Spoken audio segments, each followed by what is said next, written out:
Alright, in this exercise I'm going to open up a different image, this time using the information that exists in the channels to make a colour change. So I want to change the colour of the sign rather than selecting its shape. I'm going to look at a technique that allows us to define its shape with information that already exists in the channels. So once again, Command J to make a new layer via copy.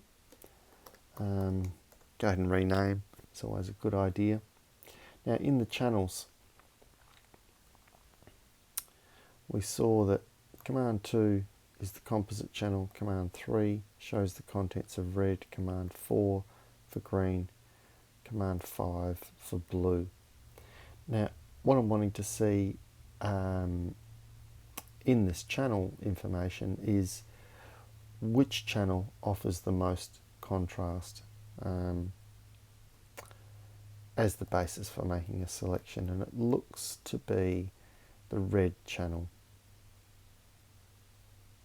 Red or blue, I suppose, but with these kinds of techniques, what you may find is that the blue channel often contains a lot of compression noise. So if we can get a good result from the red channel, then we'll go with that.